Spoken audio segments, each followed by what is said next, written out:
చాలా ఎన్నికల్లో నేను పోటీ చేశాను. ఇది 9వ ఎమ్మెల్యే అయ్యాను.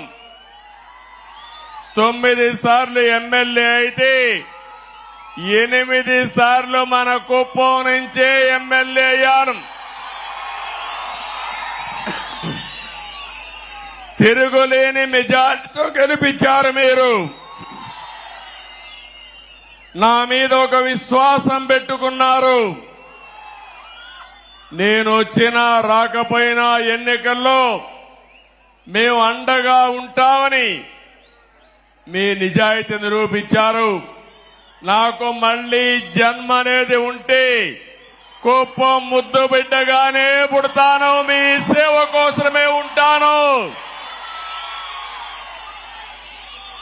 అలాంటి అరుదైన అనుభవం ఈ నియోజకవర్గం. ఈసారి ఎన్నికలు జరిగాయి. 164 మంది ఎమ్మెల్యేలు గెలిపించారు. వైఎస్ఆర్ కాంగ్రెస్ పార్టీని చిత్తుగా ఓడించారు. 11 సీట్లే గెలిచారు. అంటే ప్రజాస్వామ్యంలో ఎవరైనా సరే విర్రవీగితే ఇదే గతి పడుతుందని ప్రజలు నిరూపించారని చెప్పి నేను మీ అందరికీ తెలియజేస్తున్నా.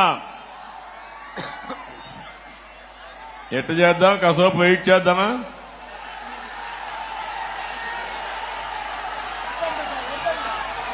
కంటిన్యూ చేద్దామా? 2 నిమిషాలు వెయిట్ చేద్దామా? ఓకే.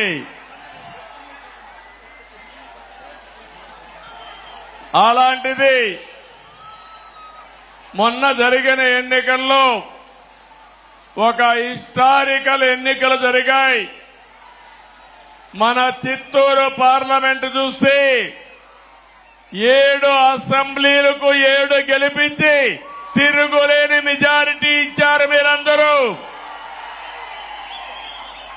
రాష్ట్రంలో 25 పార్లమెంట్లో 20 పార్లమెంట్లో 7కు 7 గెలిపించారంటే ఇది ఒక చరిత్ర.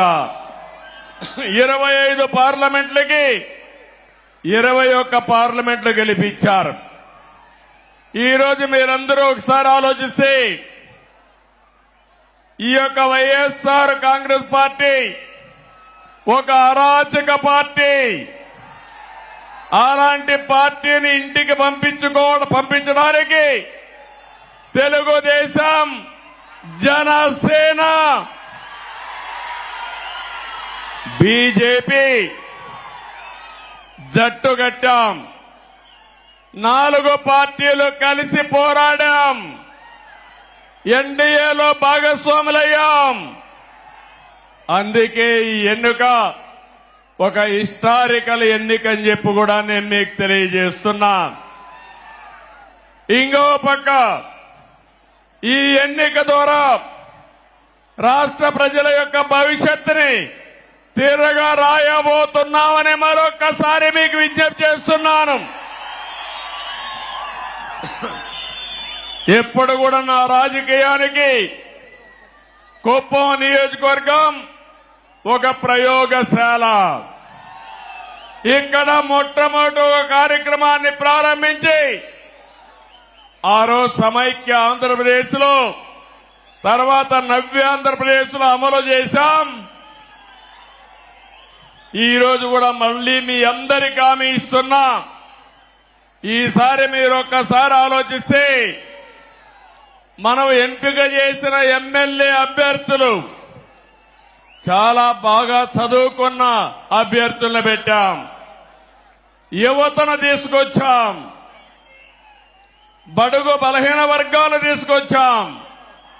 మహిళలకు ప్రాధాన్యత ఇచ్చాం.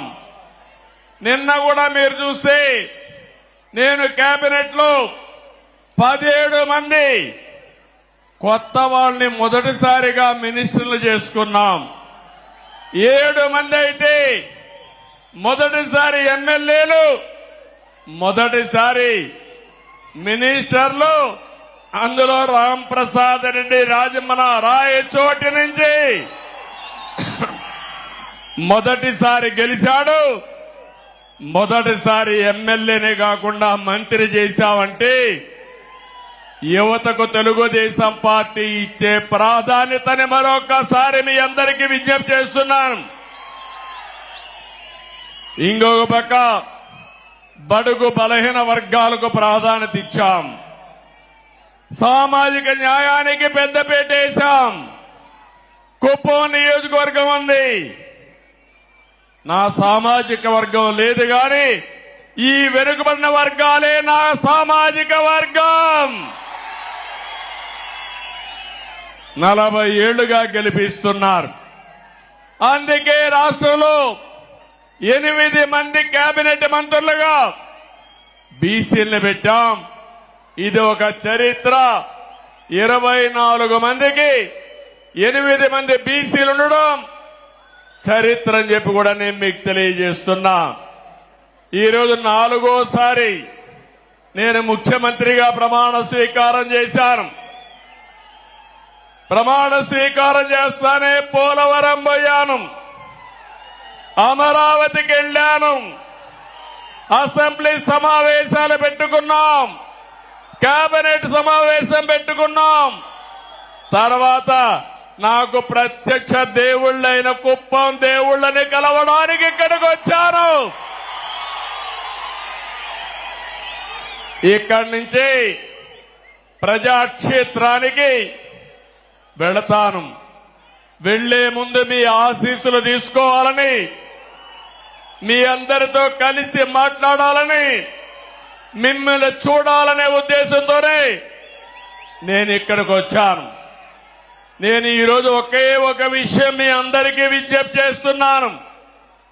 నేను మీకు రుణపడి ఉన్నాను. 5 ఏళ్లలో మీ రుణం తీర్చుకుంటానని మరొక్కసారి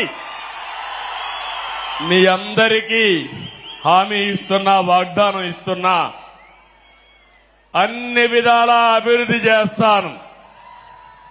భగవంతుడు నాకు ఎంత శక్తి ఇస్తే అంత శక్తిని ఉపయోగించి కుప్పాన్ని అగ్రస్థానంలో పెట్టడానికి ప్రయత్నం చేస్తాను. నా జీవితాశయం ఒకటే, పేదరికం లేని సమాజం, జీరో పావర్టీ. ఎక్కడ పేదవాడుంటే అక్కడ ఉంటా, మీకు అండగా ఉంటానని మీ అందరికీ హామీ ఇస్తున్నా. అందుకనే ఒక్కసారి చరిత్ర కూడా మనం ఆలోచించుకోవాలి. 1989లో మొట్టమొదటిసారిగా ఎమ్మెల్యేగా పోటీ చేశారు. ఇక్కడి నుంచి ఇప్పుడే పెద్దలున్నారు, పిల్లలకు తెలియకపోవచ్చు చరిత్ర. నేను ఆ రోజు కుప్పానికి వస్తే నేరుగా పలమనేరు నుంచి ఒకే రోడ్డు కుప్పానికి, అది కూడా సింగిల్ రోడ్డు. టెలిఫోన్లు లేవు, కాలేజీలు లేవు.